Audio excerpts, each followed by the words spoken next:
महाराष्ट्र से। राधा वल्लभ देव। भगवान आपके चरणों में कोटि कोटि प्रणाम। गुरुदेव, मैं अधम वृंदावन वास करना चाहता हूँ, परंतु मन साथ नहीं देता। किसी सुंदर व्यक्ति को देखकर मन आकर्षित होने लगता है और सुंदर को देख के आकर्षित होता है तो हमारे काम की बात हो गई। बहुत सुंदर है लालजू, और बहुत सुंदर है प्रियाजू, और बहुत सुंदर है सहचरिया। आओ सुंदरता की बाजार में आ जाओ। कहा यहाँ कुछ सुंदर है यार? यहाँ कुछ सुंदर है? क्या सुंदर है यार? अभी तुमने सुंदरता को जाना नहीं, इसलिए तुम्हें यहाँ कोई सुंदर है। देखो माई सुंदरता की सीमा है ऐसा, जो को कोटि कलप लगी जीवे, रसना कोटिक पावे, तऊ रुचिर बदनार बिंद की शोभा कहत न आवे। देवलोक भूलोक रसातल, सुनि कवि कुल मति डरिए, सहज माधुरी अंग अंग की कई कासों पटते। अगर सुंदर देख, रसखान जी को सुंदर बालक बहुत प्रिय लगते थे। संत जन मिले, अपने हृदय की बात उन्होंने कहा, हम एक ऐसा बालक कि फिर तुम्हें और कुछ देखने की इच्छा, जाओ ब्रज। आकांक्षा लेकर आए, संतों की कृपा, आते ही उनको दिखाई दिए कमर में हाथ रखे हुए लालजू, फेट पे बंसी, और वो रूप देखा, बावरे बन गए। पूरा जीवन श्री कृष्ण में का रूप देखना है तो इधर आए, और एक से एक रूप की बाजार लगी। लालजू महाराज कोटि कोटि कामों को मूर्छित कर देने वाले, ऐसे सुंदर, और ऐसे लालजू को अधीन करने वाली प्रियाजू, और ऐसे लाडली लाल की सेवा में लगे हुए उनके निज परिकर। यहाँ कोई सुंदर है यार? यहाँ की सुंदरता, त्रिभुवन में जितनी सुंदरता है, सौंदर्य सिंधु भगवान के एक बिंदु के एक सीकर से। सीकर जानते हो किसे कहते हैं? जैसे ऐसे किया, एक बूंद आया और उसे फर्श में पटक दो तो कई उसमें जो कण निकले, उसे सीकर कहते हैं। हाँ, जो आनंद सिंधु सुख राशि, सीकर ते त्रैलोक सुपासी। पूरे त्रिभुवन को जो आनंद रूप सुख वात्सल्य, वो हमारे प्रभु के वात्सल्य सिंधु, आनंद सिंधु, रूप सिंधु के एक बिंदु का सीकर है। सीकर, आओ इधर, रूप की हाट लगी हुई है। बिक जाओ, केवल बिक जाओ। यहां प्राणों का मोल दे करके भी इस प्रेम को नहीं पाया जाता। जो अपने मन बुद्धि चित्त को निरंतर इनके नाम में लगा देता, तो नाम रूप प्रकाशित कर, और फिर रूप आ गया, फिर क्या कहना है? फिर तो जो मस्ती होती है कहीं नहीं जा सकती। हाँ, पिय मूर्ति नयनन बसे, तेहि रस रहाय समाय। ये लक्षण सुनि प्रेम के, और न कछु सुहाय, और न कछु सुहाय फिरे। अपने मद मातो कुटुम देहते जाए, छूट सब ही विदिना तो। जहां जहां पिय की बात सुने, खोजत तिन गयनन। रूप छके घूमत रहे, तन को तनिक न भान, नारायण दृग जल बहे। या कौन सा रूप देखना चाहते भैया? गुरुदेव, भगवान ब्रह्मचर्य का पालन नहीं होता। हाँ, तो गलत जगह तुम्हारी चिंतन वृत्ति इसीलिए नहीं होता है। आओ, सही रूप में आओ, सही मार्ग में आओ।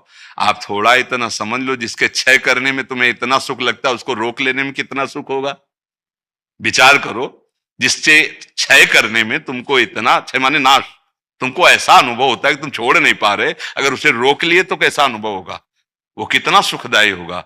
सत्संग सुनो, सदाचरण में चलो। गंदी बात, गंदा चिंतन, गंदा दृश्य, गंदा व्यवहार, तो बच्चा फिर तो ये माया घसीट ही लेगी।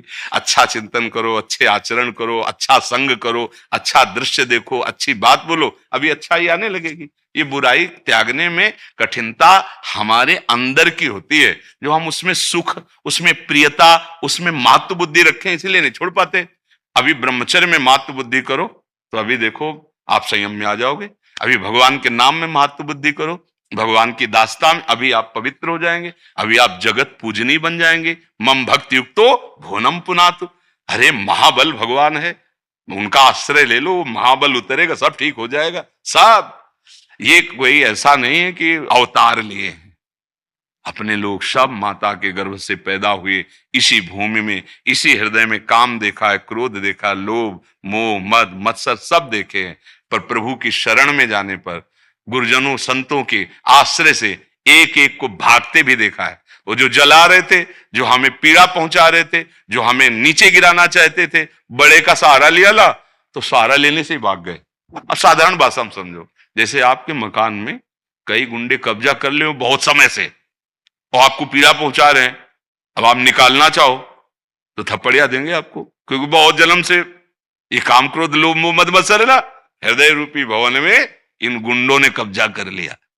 अब एक उपाय है कि जो नामी हो ना उस एरिया का, उसको भैया जो ही पता चलेगा कि कब्जा उसके हाथ में चला गया, भाग जाएंगे, अपने आप भाग जाएंगे। तो सबसे नामी कौन है? भगवान है ना। उनसे बड़ा बल कोई है नहीं। और तन मन प्राण ये समर्पित कर दिया, महाराज आपका कब्जा है। अब जे ही देखा कि भगवान के सन्मुख हुआ और ये भगवान की शरण में गया, तो ऐसे भाग जाते हैं जैसे किसी बलवान को देखकर गुंडे भाग जाते हैं। हाँ, काम क्रोध मद मान न मोहा, लोभ न क्षोभ राग नहीं द्रोहा, जिनके कपट दंभ नहीं माया, तिनके हृदय बसहु रहो। पर वो है, पर क्या है, कब्जा हम अपना माने नहीं माने, ये अंदर ही बैठे मार मार। अब अगर ऐसे आत्मसमर्पण शरणागति, हे नाथ मैं हार गया, तुलसीदास जी महाराज कहे, हो हारे कर जतन विविध विधि, अतिशय प्रबल अजय, तुलसीदास बस होई तबे, जब प्रभु पीरक उनके नामे कर दो। महाराज तनवांग मनोभिर अमलई सोहम तभी वासिता, ये शरीर ये मन ये प्राण सब आपके चरणों में समर्पित है। राधा राधा राधा राधा, आप देख लेना ये सब भाग जाएंगे। काम और क्रोध सब गए रसातल भाग, भजन महलते निकसत नाही। जो रात दिन प्रभु के चिंतन में, प्रभु के आश्रय में, अगर ऐसा ना होता तो कोई महात्मा भगवत प्राप्त नहीं हो पाता। जिसके अंदर ये विकार होते हैं वो कभी परमानंद का अनुभव नहीं कर पाता। तो ये निर्विकार स्थिति अहंकार से नहीं होती, अहंकार समर्पण से होती है। ये भगवान के कृपा कटाक्ष से होती है, ये हरि कृपा कटाक्ष से होती है, प्रियाजू के कृपा कटाक्ष से होती है। आप भी प्रियाजू के हैं, आप भी हरि के हैं, केवल आप स्वीकार कीजिए और चलिए सत्मार्ग में। आप स्वीकार किए स्त्री और पुरुष अपने को, स्वीकार किए हैं देह भाव और इंद्रियां प्रकृति की तरफ आगत, तो फिर वो भ्रष्ट होते तो चले जाओगे, क्योंकि रास्ता गलत है। तो आप समझिए, सत्संग के वाक्यों का मनन कीजिए और उनको धारण कीजिए, तो भगवान की कृपा से जीवन मंगलमय हो जाए। डॉक्टर चंचल अंकित जी भोपाल से। महाराज जी आपके चरणों में कोटि कोटि प्रणाम। महाराज जी मेरा प्रश्न यह है कि गुरु के पास जो शिष्य नहीं रहता, उसे गुरु का दुलार स्नेह कृपा कैसे अनुभव होगी? उसे कैसे पता चलेगा कि गुरु भी उनको प्रेम करता है? अभी आपने गुरु के पास समीपत्व को क्या समझा है? क्या जैसे ऐसे बैठे इसे समीप कहते हैं क्या? नहीं, गुरु कोई व्यक्ति नहीं होता, व्यक्ति कोई गुरु नहीं बन सकता। बहुत सावधान होकर समझना, गुरु शब्द की बात कह रहा हूं। व्यक्ति कभी गुरु नहीं होता और गुरु कभी व्यक्ति नहीं होता। यदि आपने गुरु माना और व्यक्ति माना है तो फिर व्यक्तित्व का पास ये समीप नहीं कहलाता है। हमारे समीप रहने वाला यदि हमारी आज्ञा का उल्लंघन करता है, हमारे मनोभाव के अनुसार नहीं चलता है, वो हमारे समीप है ही नहीं। और 10,000 किलोमीटर दूर है और हमारी बात मानकर श्रद्धा चल रहा है, तो उसको समीपता का स्वयं अनुभव होगा, स्वप्न में भी और जागृत में भी। उसको दिखाई देगा कि हमारे गुरुदेव हमें हर क्षण बचा रहे हैं, हमें प्यार कर रहे हैं, और गुरुदेव यहां बैठे हैं। यहां जैसे अर्जुन के सारथी बने श्री कृष्ण बैठे हैं, ऐसे ही तुम्हारे माइंड में, तुम्हारे मानस पटल पर वो अपना शासन लिए वहीं बैठे हैं। ना तुम्हें भ्रष्ट होने देंगे और ना कोई बाधा तुम्हें सता पाएगी, यदि वास्तविक गुरुदेव का स्वरूप मानकर गुरुदेव को समझें। गुरुदेव कभी व्यक्ति नहीं होता और व्यक्ति कभी कोई गुरुदेव नहीं बन सकता। तो हमारा सानिध्य गुरुदेव से, तो सर्वत्र जब वो वस्तु है, चाहे उसे गुरु कहो चाहे उसे भगवान कहो, गुरु गोविंद ने भेद कराई, और गोविंद बोले या गुरु बोले तो अखंड मंडलाकारम व्याप्तमेन चराचरम। कोई ऐसी जगह है जहां गुरुदेव ना हो, तो आप अकेले कैसे हैं? आपके पास गुरुदेव है ना। कोई जब सर्वत्र गुरुदेव है तो यहां भी गुरुदेव है, जब सब समय गुरुदेव तो इस समय भी गुरुदेव, जब सबके हैं, सबके अंदर चराचर में, तो यहां मेरे भी अंदर है, मेरे ही पास है। सबके हैं तो मेरे ही हैं। अब आप गुरुदेव को व्यक्ति मान के प्रश्न कर रहे हैं, इसलिए आपको समझ में नहीं आएगा। अगर वो गुरु साक्षात परब्रह्म, तो आप चाहे जहां सृष्टि के किसी कोने में हो, उनके मंत्र और उनके उपदेश का पालन करो, खुली आंख तुम्हें गुरुदेव ऐसे दिखाई देंगे जैसे हम आपको देख रहे हैं। यह अनुभव की बात कह रहे, प्रवचन की बात नहीं कह रहे। जो हमारे मानस पटल पर चलता है वही हमारे नेत्र देख पाते हैं। गोपीजन श्याम चिंतन कर रहे हैं तो जित देखो श्याममयी, और गोस्वामी जी राम चिंतन कर रहे हैं तो जड़ चेतन सब उनको राममय दिखाई दे रहा है। हम गुरु को तत्व माने, गुरु को साक्षात परब्रह्म माने, ये तब होगा जब उनके द्वारा उपदिष्ट नाम मंत्र और उपाय जो साधना के हैं उनको अक्षरशः करोगे, तो आपको गुरु के सानिध्य का पास रहना कोई सानिध्य नहीं है, पक्की बात है।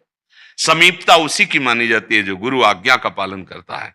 गुरु नाम, गुरु मंत्र, गुरु उपदेश, यही गुरु का स्वरूप है। ये तो साउंड है, ये तो बाहर साउंड है जिसके द्वारा तुम गुरु वचन सुन पा रहे हो। इसके समीप रहना या ना रहना कोई खास बात नहीं है।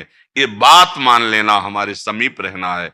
हमारा अगर स्वरूप जानना है तो हमारी बात मान लो। हमारे द्वारा जो नाम गाया जा रहा है, जो साधन गाया जा रहा है, उसको मान लो, आप जान जाओगे क्या है।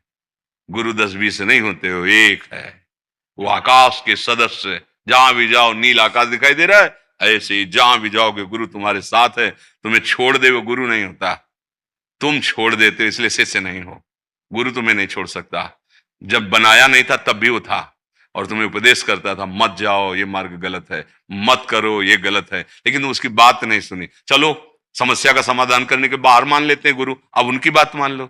अंतर के गुरु वही बाहर हम आरोपित करते हैं कि ये मेरे गुरु और ये साक्षात परब्रह्म, अब उनकी बात मान लो, काम हो जाएगा। बात ना मानो, नहीं ना, ये कंठी बंधवा लिया, तिलक लगा लिया और उनकी बात नहीं मान रहे तो आप शिष्य नहीं हो।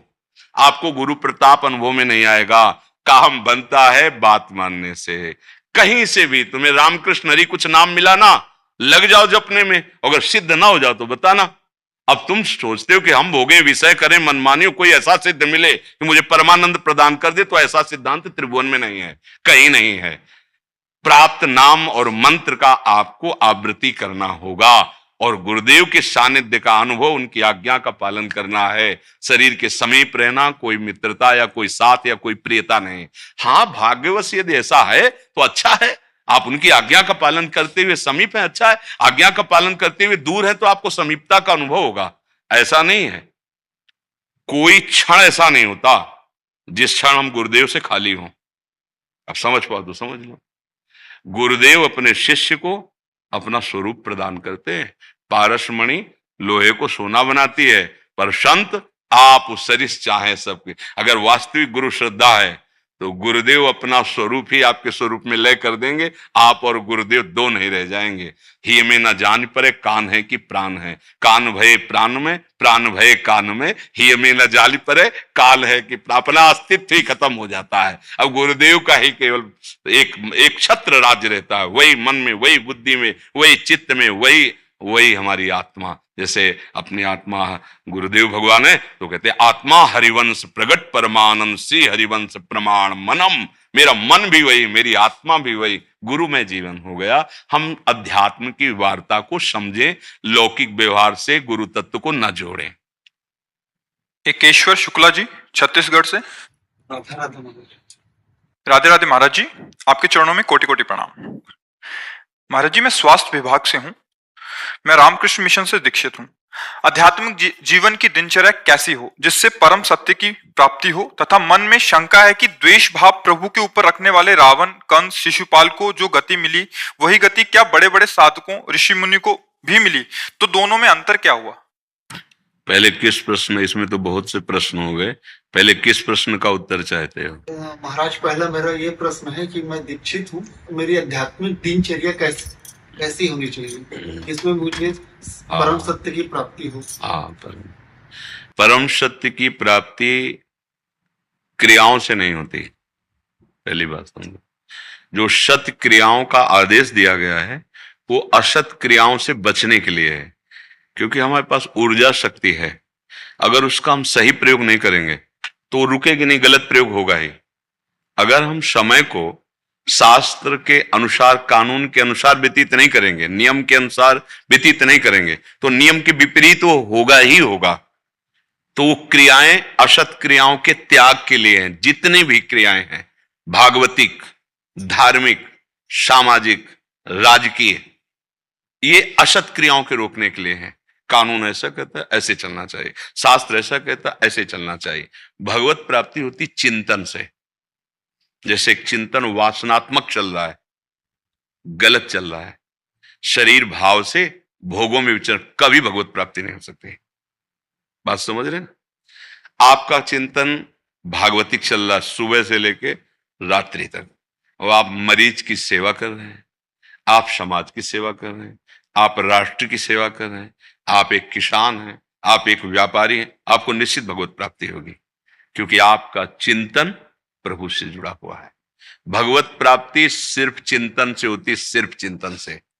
भगवान स्वयं कह रहे हैं, अनन्यस चिंतयन्तो माम, हर श्लोक में है, अनन्य चेता सततम यो माम स्मरति नित्यसा। यहां यो शब्द है, गृहस्थ शब्द, विरक्त शब्द, स्त्री शब्द, पुरुष शब्द, ऐसा नहीं। यो माने जो भी मेरा अनन्य चिंतन करेगा, अनन्य चेता सततम यो माम स्मरति नित्यशः तस्याहम सुलभा पार्थ, मैं उसके लिए सुलभ हो जाता हूं, अर्थात उसके लिए भगवत प्राप्ति सुलभ है। चिंतन कब होता है? जहां हमारी प्रियता होती है वहां चिंतन होता है। जो हमें प्यारा लगता है उसका चिंतन होता है। जो भोग प्यारा लगता है, जो व्यक्ति प्यारा लगता है, जो हमें पदार्थ प्यारा लगता है, जो हमें स्थान प्यारा लगता है, इसी में जाता है हमारा अधिक चिंतन, प्रियता पूर्वक इसी में जाता है। जो वस्तु, व्यक्ति, स्थान हमें प्यारा लगता है, देखो शरीर प्यारा लगता है तो शरीर के संबंधी प्यारे लगते हैं। अभी सूचना आ जाए 5 लोग एक्सीडेंट में मर गए, आपको कोई फर्क नहीं पड़ेगा। और अभी आ जाए कि आपके मौसिया उसमें थे, दूर का संबंध, अच्छा, अब पूरी चित्तवृत्ति घसीट जाएगी। देह संबंध, इंद्रिय संबंध, भोगों का संबंध, मन संबंध, कोई वस्तु, व्यक्ति, स्थान, इनमें प्रियता है, इसी का चिंतन होता रहता है। या जो हमारे प्रतिकूल वस्तु, व्यक्ति, स्थान, उसका चिंतन 2 धाराओं में चल रहा है, राग और द्वेष। राग अनुकूल, द्वेष प्रतिकूल। बस इसी चिंतन को राग और द्वेष से हटा के अद्वेष्टा सर्वभूतानां मैत्रा करुण एव च निर्ममो निरहंकारा सम दुखा सुखा क्षमी, वो भगवत प्राप्त हो जाता है। राग और द्वेष जनित जो चिंतन है, हमारी जो आध्यात्मिक ऊर्जा शक्ति है, वो इन 2 तारों में जा रही है।